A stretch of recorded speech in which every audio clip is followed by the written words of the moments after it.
What's going on there, guys? We'll get another video here for you talking a little bit more about Warhorse Studios' new Middle-earth RPG and just kind of going over the things about what we know so far and what we can kind of be expecting going into this game. Because I know a lot of Tolkien fans, myself included, are actually going to be probably pretty skeptical, considering we haven't really had any major blockbuster Lord of the Rings games coming out since Middle-earth Shadow of Mordor back in 2017. So it's been about a decade since we got a last real game that people are remembering. Now, I do think Return to Moria and Tales of the Shire are perfectly fine games on their own, but there hasn't been anything that's really clicked with fans recently. And so Warhorse Studios is actually under a lot of pressure to deliver for this new Lord of the Rings RPG. So we're just going to kind of talk about it, talk about kind of what they're going to be expecting and what we are really hoping for this game. Now, a lot of this stuff is going to be coming from this article that was released by GameSpot,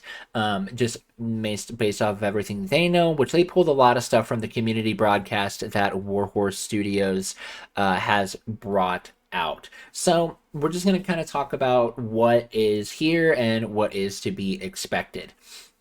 So, as we know, the Lord of the Rings game, it was announced by Warhorse Studios. They are the ones that developed Kingdom Come Deliverance, which is prized for having a massive open world and has been awarded for reinventing the RPG genre and taking a lot of what works well in RPGs and just really delivering on them and making a beautiful game and making something that fans are just always remembering and wanting to come back for more. And now they have the ability through Embracer Group as Embracer Group, which then branched off into Fellowship Entertainment and Embracer.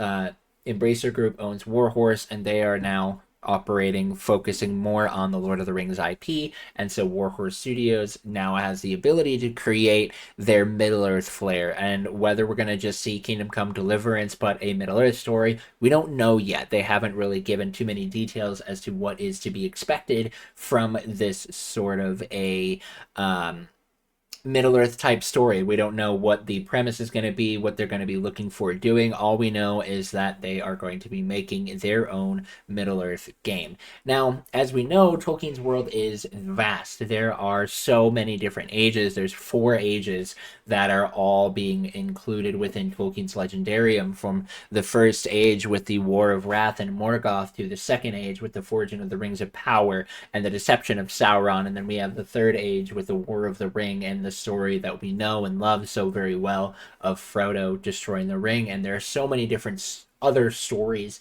that are enveloped within those different ages. And then we even have the fourth age, where there was going to be a book that Tolkien had talked about of writing about a new shadow, but nothing had come from that because Tolkien had passed away, and there was a lot of just unfinished stories that came from there. But Tolkien had a timeline that went all the way up until the modern day. But the fourth age was going to see probably the end of the dwarves and really the age of men really kind of taking fruition. So there's a lot for Warhorse Studios to be able to pull from. I do believe that at this moment they haven't announced what time frame it's going to take place. More than likely, though, we'll be seeing a third age, as that is where The Hobbit and The Lord of the Rings take place, and that's what the rights of Embracer Group and Middle Earth Enterprises have at this time. They don't have a exact, as far as we know, they don't have any rights to be able to use things in previous ages. They don't have the Silmarillion, they don't have the Unfinished Tales and things like that to be able to work from. So they just are going to have to base off of what they already have available. So the announcement that came from Warhorse Studios was very light on details. They didn't give a lot of details, and I think that does work for their strength. I want Warhorse to be able to take their time to create a world that is going to work really, really well, and they want them to be able to take what works well in Kingdom Come Deliverance and then bring that over to Middle Earth. Now, I'm going to be starting my own playthrough of Kingdom Come Deliverance here soon, just because I'm very interested in seeing what these games are, so that way I can kind of talk a little bit more about, these are the things that I'm really excited for, and maybe these are the things that I'm a little bit nervous for. But this is more of just wanting to talk about what we know so far. So all they have told us right now is that a Middle Earth RPG is coming. There's no release date, nothing.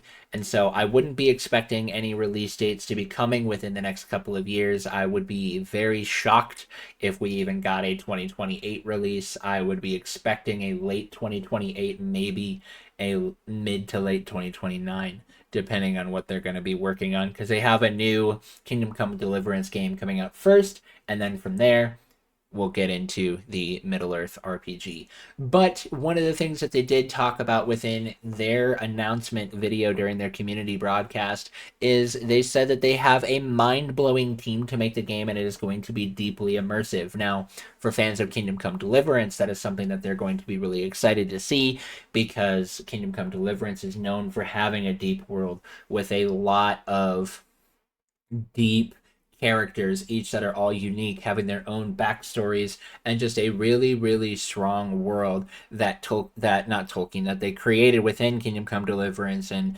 they're known for doing just what they have said, creating these deeply immersive worlds. And now it is we're seeing that the design director from Kingdom Come Deliverance 2, Victor Bocan, is leading the development of the Lord of the Rings game. So I'm excited to see what they're going to come up with. I think they have a lot of opportunities to be able to do something really cool, do something different. And I think Lord of the Rings really just does thrive in that RPG format. I know a lot of people, we've seen a lot of different games, from strategy games to platformers, and even Lord of the Rings Conquest, the one attempt at a shooter that happened in the early 2000s. And I think that we really just could see and but I think Lord of the Rings has really thrived in its RPG format. You know, you have games like The Return of the King and The Two Towers and The Third Age that really defined that golden era of Lord of the Rings video games.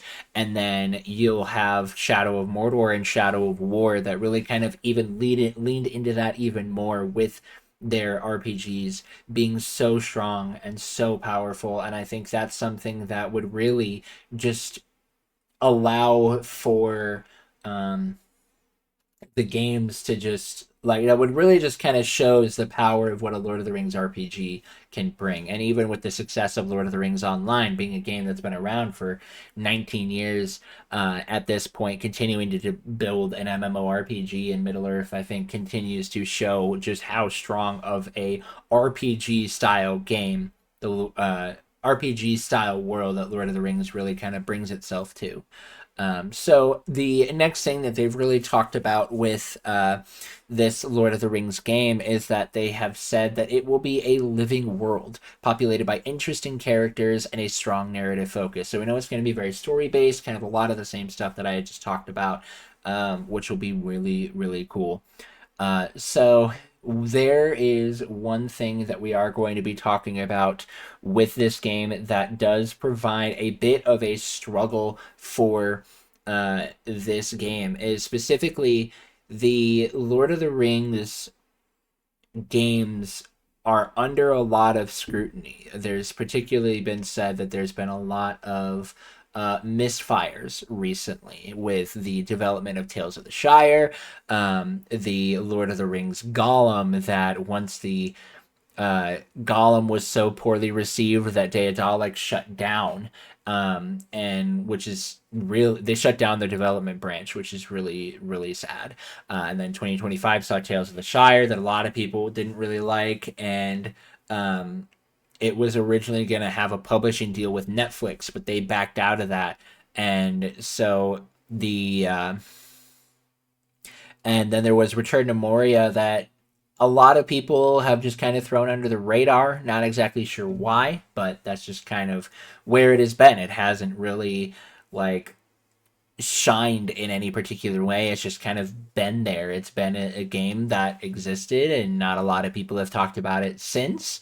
I don't necessarily think it was a bad game. I don't necessarily think it was a phenomenal game. It just kind of was there. So And they're all following off of the development from Monolith Studios when they created Shadow of Mordor and Shadow of War, and a lot of people absolutely loved those games. Both of those games had the opportunity to be Game of the Year, but didn't unfortunately hit that mark. I personally don't know. I don't remember what games won in those years, so I'm not gonna like speak on that in terms of my own opinion. But there, so because we've had a lot of misfires, we've had 3 games that have come out within the last 10 years that really missed the mark for a Lord of the Rings game. There are a lot of people that are super nervous for what could happen for a new game. And so I understand, and I think I'm kind of sitting there with that.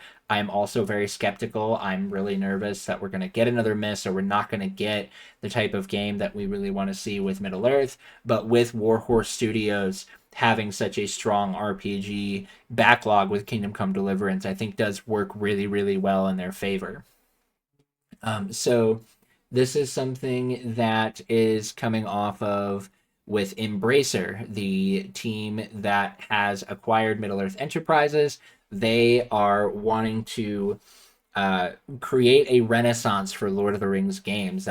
Comes from the Embracer Group's top boss, Lee Guincard. He said that he wanted there to be a renaissance for Lord of the Rings games, and that comes off of the piggyback of the early 2000s Lord of the Rings games with the Return of the King, the Third Age, Battle for Middle Earth. A lot of those games had a ton of success, and we want to see those come back out in terms of a Lord of the Rings game as well.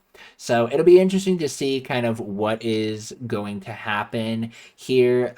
There is a rumor also of Crystal Dynamics making a Lord of the Rings game, but nothing has been fully announced on that, so I'm not going to really talk about that. But Embracer Group is prototyping multiple new Lord of the Rings games, so we might be seeing more than just this Warhorse Studios game. Nothing has been confirmed or announced just yet, but a lot of stuff is in the works. A lot of stuff is being prototyped, so we could be seeing a brand new era of Lord of the Rings games, and I'm excited to see kind of what we're going to be seeing from Warhorse Studios. I'm excited to see this deeply immersive world and what could come out from them and what they could really work on.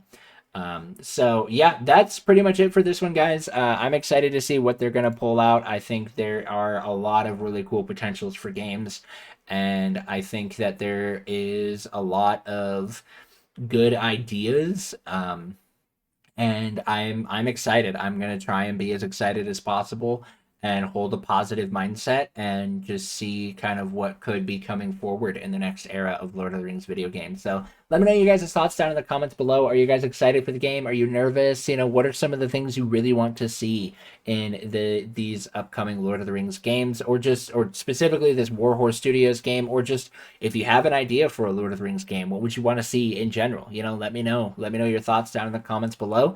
And that will be the end for this one. As always, I do want to give all of the love and support to my Ko-Fi supporters. You guys are the ones that help to make this channel possible. If you guys would like to financially support the channel, you can do so with the link that is down in the description below. Also, make sure you guys do like and subscribe. I know it sounds really silly to say that, but this genuinely does help out the channel. We're getting so close to continue to just push for that monetization and continue to make the possibility of this channel becoming full-time a reality. So make sure you guys do subscribe, as that does help us out a lot. But that will be the end of this one. As always, you are loved, you are valued, you are fearfully and wonderfully made, and we will see you right back here in the next one, everybody. Have a wonderful rest of your day.